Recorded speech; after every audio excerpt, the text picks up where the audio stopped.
Hi everyone, welcome back to Spare Room Studio. Today's video is a little bit different in that I am going to piece together a number of clips that I took over a couple of days while I coloured this particular page in Catitude by Camilla. And I've had to do some voiceover in parts because there was background noise or problems with the audio. So in this first part I'm showing you how I would look up a reference photo using Google search and then choosing images to find a reference photo to work from. I'll explain more as it goes on. The strawberry is a little bit stronger, a little bit darker. So I'm going to use the same colours that I've used on the outsides, but maybe a little bit differently. So what I'm going to do is just use the slightly darker red that I've got here. And they do have numbers on these, but I'm not going to worry about telling you what the numbers are because it's just really explaining how I go about doing it. And I really want to encourage all of you to have the courage and belief in yourselves that with a little bit of explanation and instruction, you can actually work this out yourselves.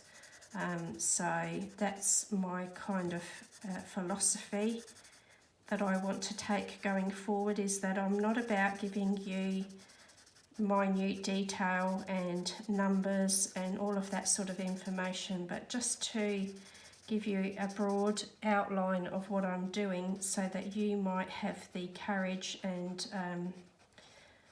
feel confident enough to use your own judgment how to take that information and move forward. Now I have a bit of a croaky throat again. It is early spring here, or spring is almost upon us, depending on when you believe the seasons start. And the weather has been all over the place, and we do get quite a lot of pollen here in South Australia where I live.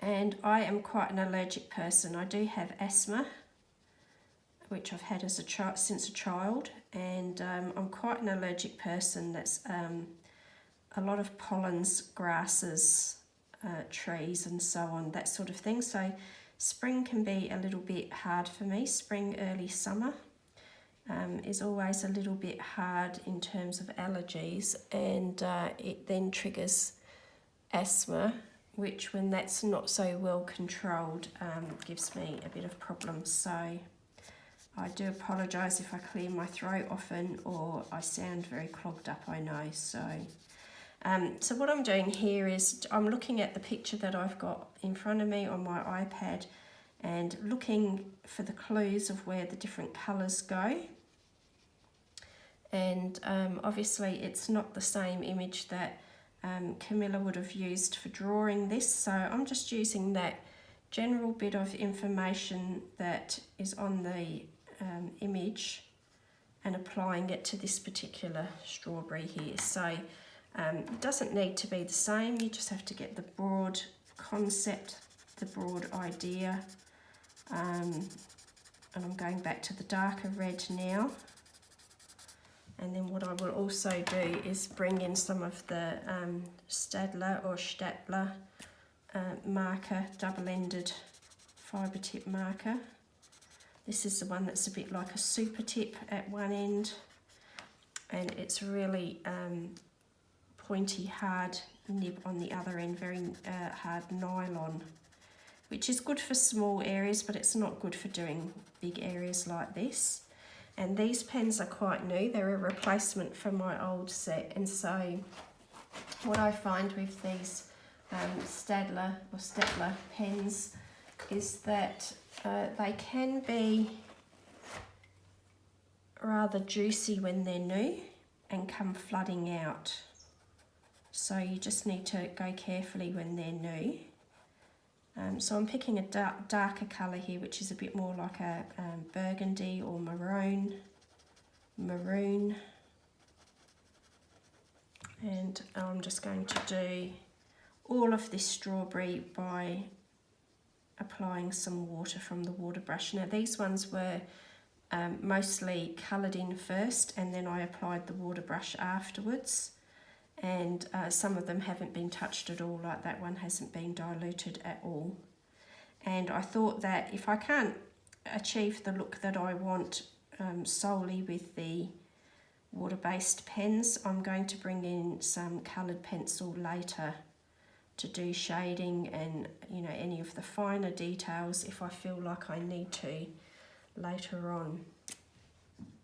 So just a little bit of an update. I've been missing because I've been painting in the studio. I've also been, we painted the guest room, or we call it our granddaughter's room. So we painted that as well. And we also painted our entrance hall. The walls of the house in the front part of this house are plastered. My house is 100 years old at the front of the house, and it's had a extension done probably about 20 years ago now, I think, we're guessing. We didn't do it. We bought the house and the extension was already done. So the front of the house has been built with more traditional methods, and it's called, here in Australia we call it double brick, and it has plastered walls over the top of that double brick. And so I might just do a little bit of work with these directly now. And I'm not going around all of these little pips in the strawberries. I'm actually going to maybe use some acrylic paint to put some lighter areas back in, but it's quite cumbersome colouring around them, so that's what I've decided to do with those. So the painting took a little bit longer than we were anticipating because we didn't realise that it was going to take us quite so long to do some plastering. We removed the mirror above the fireplace and it had been glued to the wall, and it was screwed on and it was also glued to the wall. So as my husband took it off, we did have some plaster damage, and it wasn't hard to do, but it's time consuming in the sense that you need to allow all the patch up plaster to dry fully before you can you know, proceed with the painting and so on. So that kind of put us back a little bit to what we were expecting to do. I'm going to leave a lighter area here just to do a bit of a highlight.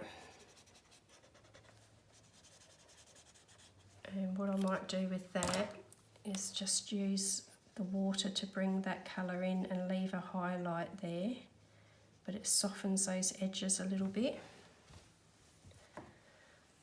So then when we did the other bedroom, we decided, well, we're happy with the way that the walls came up in the studio, that we may as well do a good job and plaster the cracks that were in the other room. And also at the entrance hall had quite a few cracks, so I'm getting some bleed through here, but I'm not too fussed about this image here, so you know, and some of that can be hidden anyway. So that took us a lot longer than we were expecting, and also the ceilings in this house are 10 feet tall. I'm putting the wrong lid on there. So we need quite a tall ladder, and getting up and down it is really tiring, and we haven't painted for a few years, and both of us were feeling aches and pains that, you know, we didn't know we had, muscles we didn't know we had. Getting up and down the ladder, so that took a little bit longer. So I thought that I'd just share with you that these are the images that I'm looking at mostly. I googled strawberries and then just chose the images tab and scrolled through looking at the images and so on. And I just thought that this one that had the cut strawberries was worth looking at, and also, you know, something like this one here, it shows you the seed and then the way that there's shadow falling, light falling and so on, that describes the surface and the look of the strawberry. Now, I don't know whether these are all genuine photographs because, you know, this one could be AI, it could be touched up, I don't know, but it's what I'm using as a reference for my particular strawberries. So I just thought I'd share with you that the important things to look at, even if the image isn't the same as what you're working on here, you can still look at how the shadows are formed around those seeds. You can still look at where the shadow falls on the strawberry itself. You can look at how the reflections and the light look on the item to give you some ideas for how you might want to colour. Now, you may not want to colour in a realistic manner at all, so that's you know, entirely up to you. But just for this particular purpose, I thought that I'd show you what I'm doing here, so I'll continue to work on it a little bit more. Now, I've got a couple of acrylic paint markers out because I used the water-based markers and went over the top of everything. And I've also got a white jelly roll and a couple of Faber Castell Polychromos pencils here, just to show you some ideas. So, pardon me, looking at that particular image, the seeds on the strawberries look to be like a mustard or ochre type colour to me, to my thinking. And again, interpretation and how you see colours and how you see things may be completely different to me. So the brand of the acrylic marker doesn't matter, just whatever you've got that's a suitable colour, have a look through what you've got. And I'm just using that to reinstate the colour because it was a bit tedious and boring to colour around all of these little seed shapes. And, pardon me, I'm quite a lazy colourist, and sometimes I like lots of detail and I can lose myself in the detail. Other times it irritates me no end. So, pardon me, it's worth, you know, thinking about your natural style when you're picking books and artwork and so on to colour. It's worth considering your personal style, and if you are like me and you like details but sometimes get a little bit lazy about doing details, you can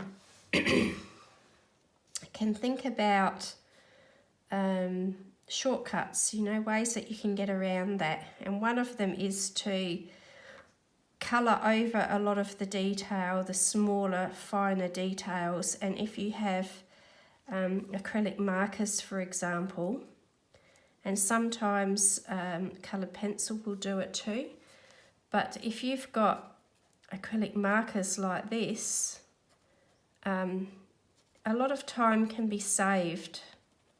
Instead of painstakingly colouring around everything, you can save a lot of time just by using an acrylic marker to go over some of those little details. And there will be times where I have the patience and the concentration level to be able to sit and colour around all of these things, and I will do that, and I will leave the white of the paper. But, you know, in all honesty, there are times too where I just don't have the wherewithal to do that. So there's no, pardon me, there's no shame in taking shortcuts. If you're someone who doesn't deal with small detail very easily, don't beat yourself up about it. Just look for some shortcuts that you can take so that you can achieve a decent look or a decent result close to what you want with the minimum effort that is required. And if by the same token you're the sort of person who thrives and loves these details, and you will sit and painstakingly colour around them, that's all good and well. Also, you know, there's no right or wrong way for any of us to be approaching these things. And I know when I used to do art classes, we would talk about things like using photographs for reference and projectors and so on. You know, people that do murals will project an image onto a wall and trace around it and then, you know, do the painting. You know, is that cheating? And you know, a lot of the time people will say, well, the old masters didn't do that. They learned to draw and paint what they saw in front of them.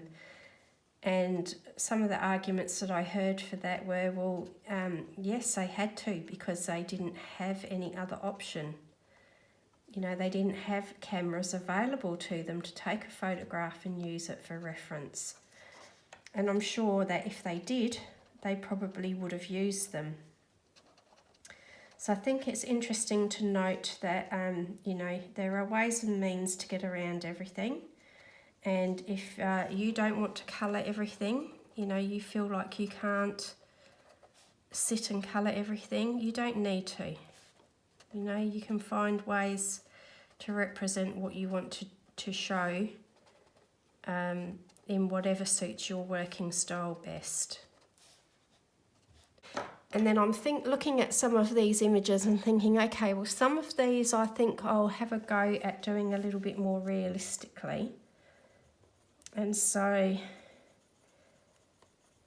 some of the seeds, and not all of the seeds, and this is why you need to look carefully.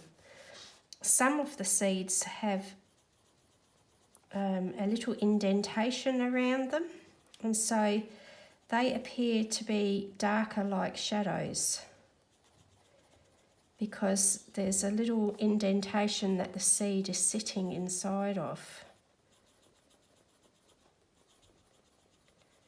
Okay, and then there are other bits where the light is hitting it, for example. So let's have a look where I can do this best. So maybe here. So there might be, you know, an indentation where the seed is sitting inside that little dented part of the strawberry. And it's a little indentation. And then around it, where the light is hitting it, is actually quite light. And I've decided to use the gel pen because I think it will show up a bit better than what white pencil will.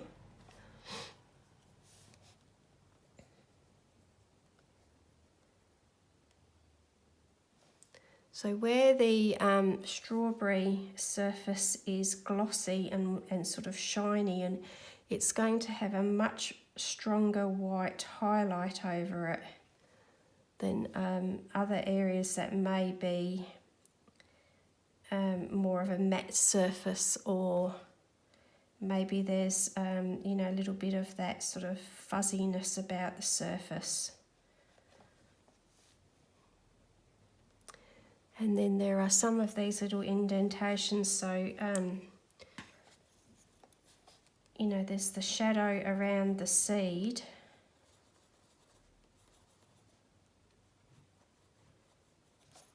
And then on the outside of that indentation,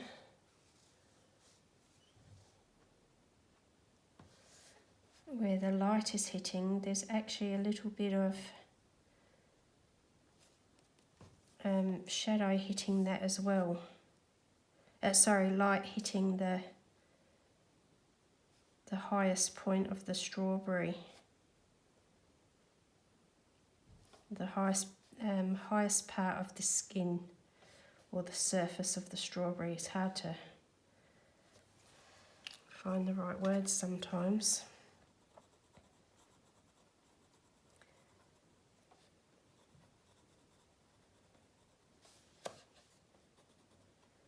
So I hope that that is transferring okay to the video. And then there are some where you can't see any of that at all. So it's really important that you look at your reference photo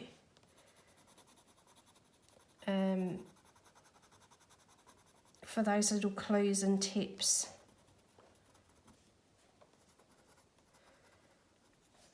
Now this is nothing like,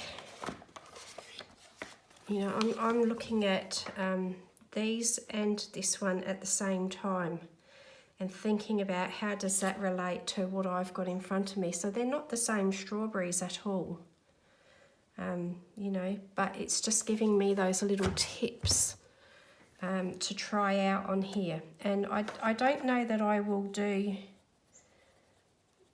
wouldn't do every single strawberry exactly the same, and I won't even go around all of these seeds and pips the same.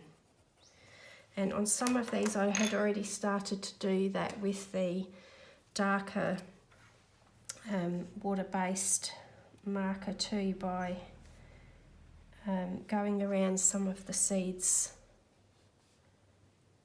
with that.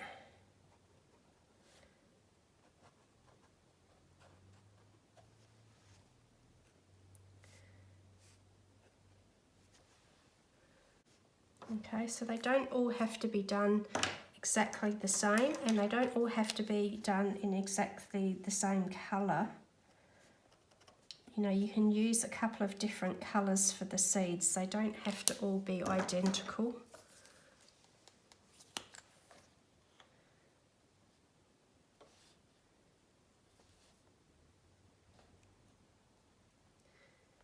And if you look at some, if you don't have any strawberries in front of you, I mean, it's, you know, perfect if you've got a real strawberry in front of you to study. But if you don't have one and you are looking at photographs, you know, look at more than one and really look at the surface and really look at the, you know, the thing that you're looking at.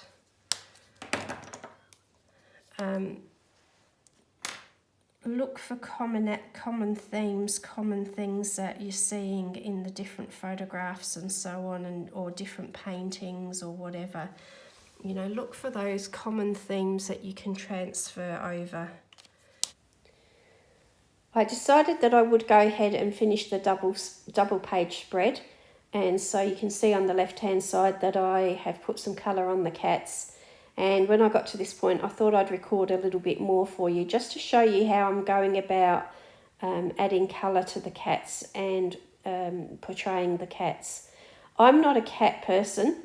I get quite allergic to them, and so does my husband. So unfortunately we can't own a cat, but I used Google Images to look at lots of different pictures, lots of different breeds, and I was looking for some common themes, and what I was looking for was colouring, markings, and then details like how does the fur actually grow, how does the light fall on the fur and reflect on the fur, what are the shadows like, and so on. So I'm looking for general overall themes to start with. And then as I go along, I can be more specific. So I might use a search term like just cats to start with.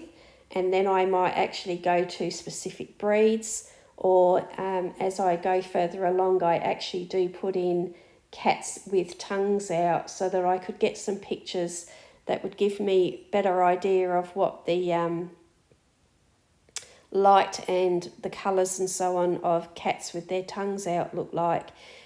So you do need to think about your search terms a little bit. Sometimes you can start with a very broad term, and then sometimes you need to narrow that down and be much more precise about what you're looking for, because that first load of images that come up sometimes with a Google search may not be showing you entirely the full range of what you could be looking at.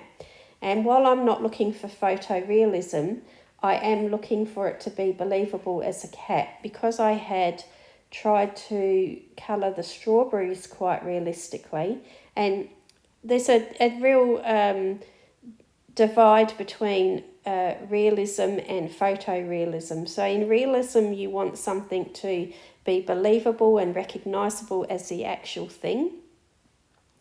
Photorealism is looking for that very, very intense detail and minute details, like you are just looking at a photograph. And I'm not trying for that here. I really admire the work of people that do create those images, but I don't want to do that anymore. I find that I don't have the desire to do that anymore.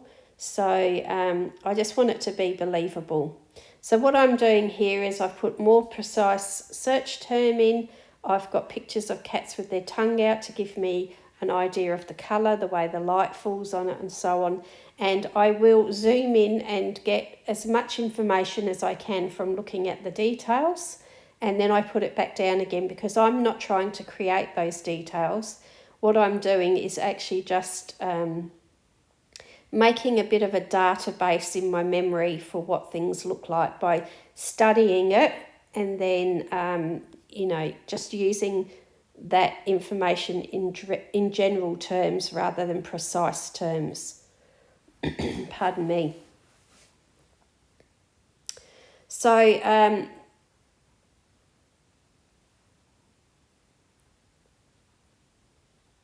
I'm just, at this point, I'm just putting colour down in big blocks of colour, and then blending it out with the water brush so that I don't have any hard edges. And then I come in later and put a few details back in, either with water-based marker or coloured pencil. So, sometimes there does need to be some detail to give you an idea of the way that the fur is growing, the way that it's falling and so on, to make it look believable.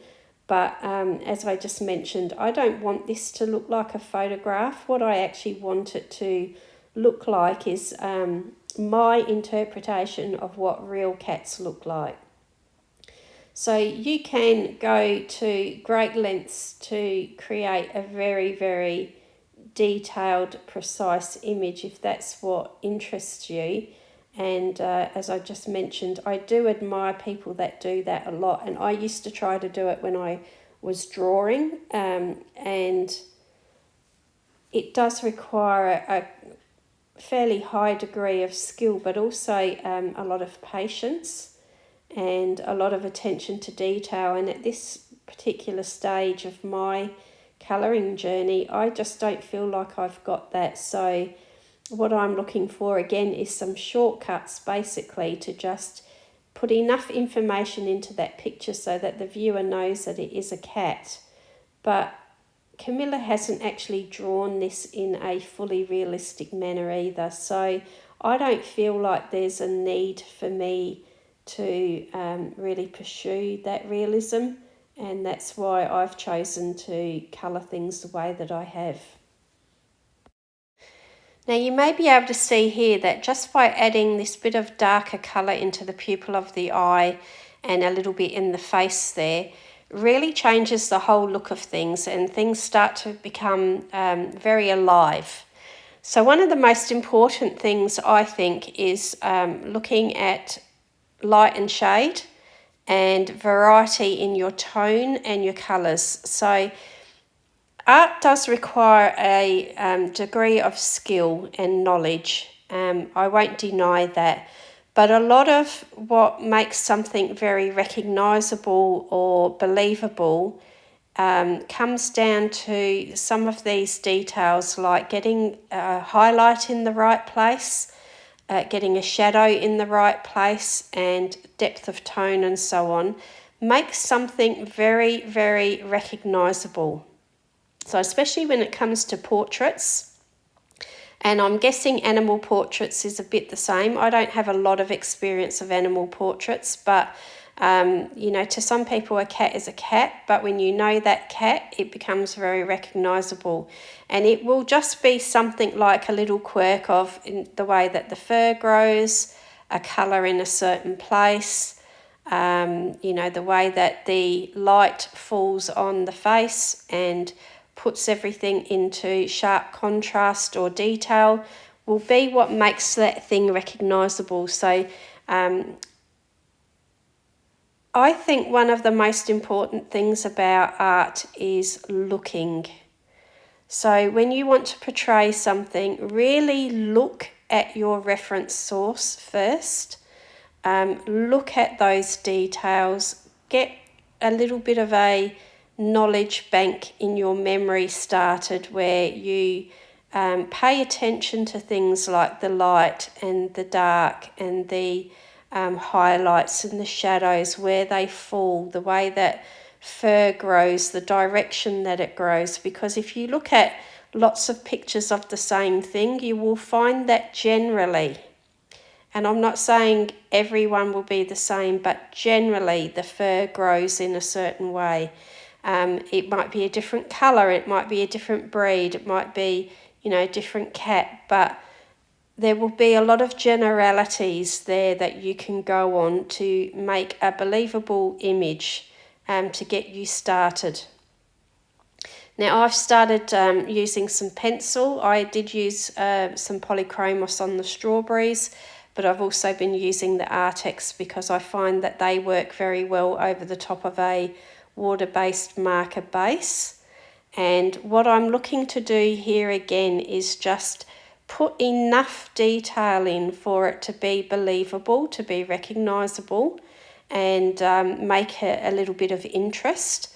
And I find that by putting just a little bit of detail here and there in carefully chosen spots, you can achieve quite a bit by doing that little touch here and there without having to do the whole animal.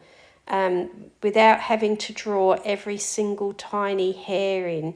You can still portray enough realism and enough detail that the viewer will fill the rest of that in with their own knowledge bank, their own knowledge that they've got of that subject. So, you know, this way of portraying something isn't for everybody, just as photorealism isn't the only way for people to portray things. So you need to find your sort of happy ground of what makes you, you know, what is enjoyable to you to do. And at this point in time, I really do not have the patience for drawing every single hair in or trying to get that degree of detail in. And so I'm just looking to experiment and find that balance. Now, some pictures it will work well, other pictures it won't. That's what, you know, growing and learning and honing your skills is all about. You will have wins with some pictures, others you won't. But every single one of them you learn something from. Now, you may not be into your colouring so much that any of this is of any interest to you, but if you're still watching, I'm guessing that it is, that, you know, you are interested in learning about how to achieve the look that you're wanting to achieve. And I would like to just encourage you to have a think about the information that people share with you. So there's so many great colouring channels where they share a lot of information, but cherry pick what applies to you with what you want to achieve, and use that information and think about it and go away and practice it and apply it in your own colouring until you hit on the formula of what it is that is enjoyable to you to colour and what makes you happy to colour and gives you a result that you're really satisfied and happy with.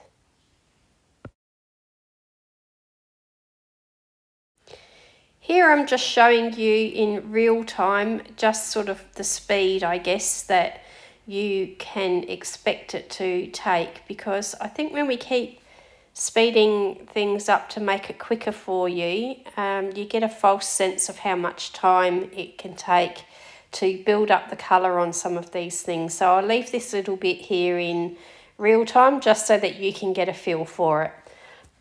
So what I'm doing is using a series of different greys and browns now to build up the colour on this cat. I wanted it to start out looking like a blue-grey cat, but I've darkened it up using some brown and different greys and so on, so it's changing the complexity of the colour a little bit, but that's okay because I'm not trying to portray a real cat. It's not a portrait of someone's recognisable cat.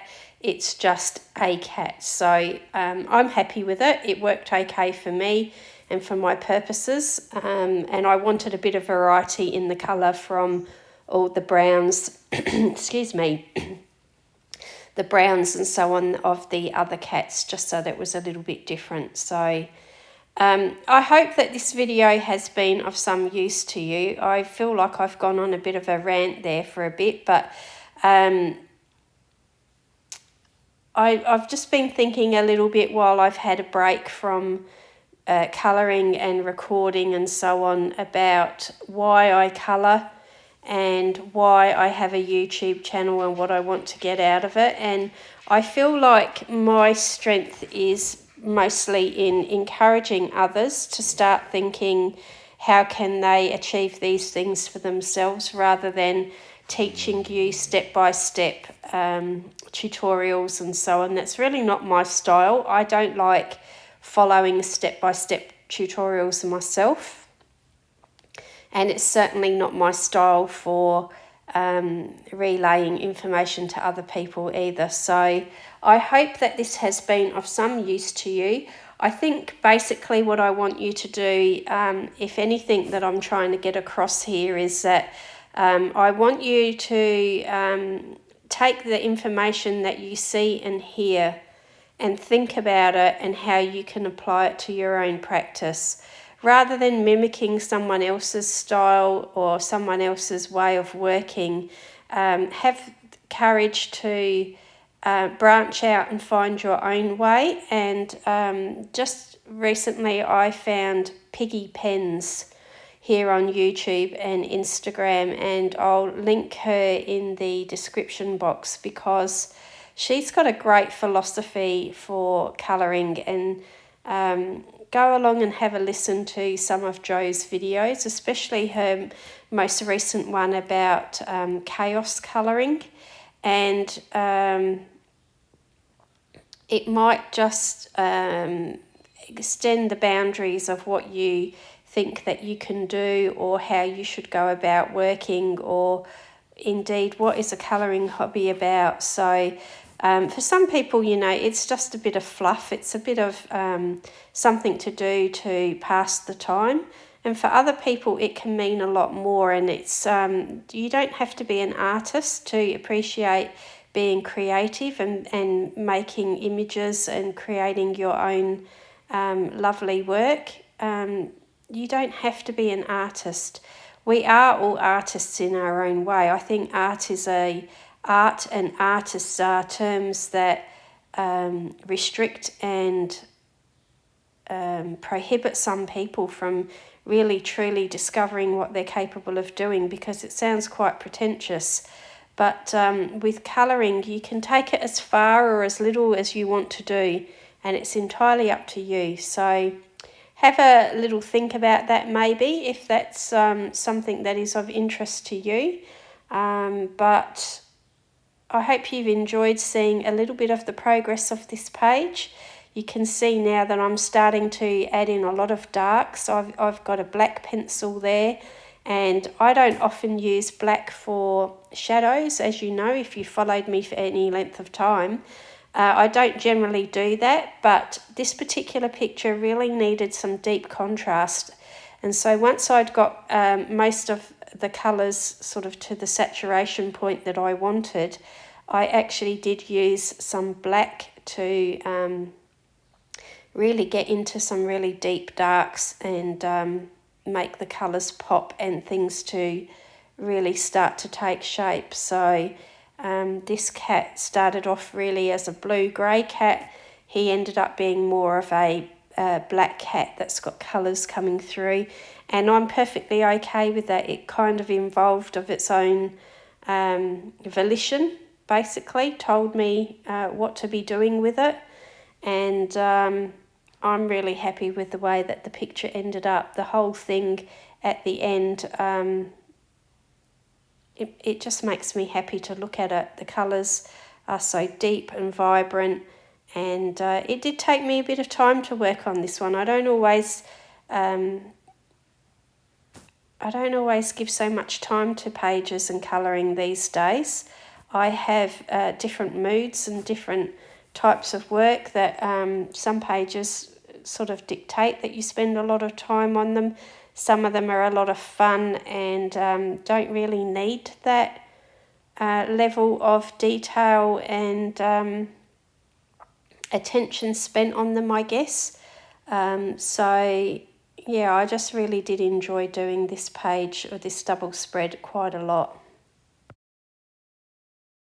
So back to double speed here, just to finish the video off.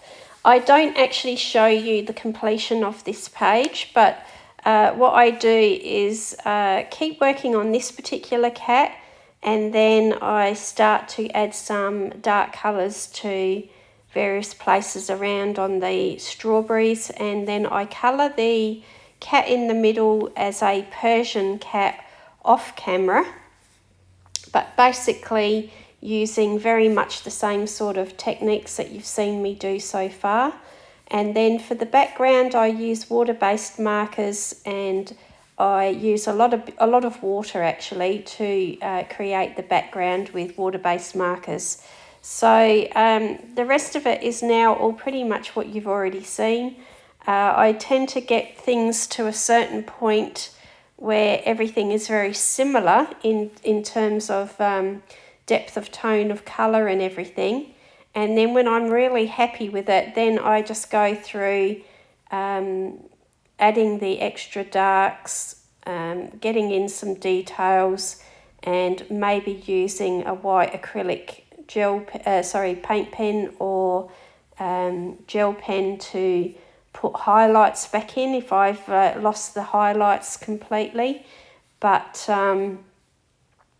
yeah, the finishing of the page is all pretty much what you've already seen me do.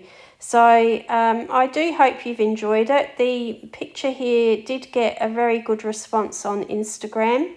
I know that's not a sign of true success, but it always amazes me sometimes how some pictures just seem to take the attention and you know, people respond to it really well, and others you can be really proud of don't even rate hardly a mention. So I always find that quite interesting how that works with Instagram.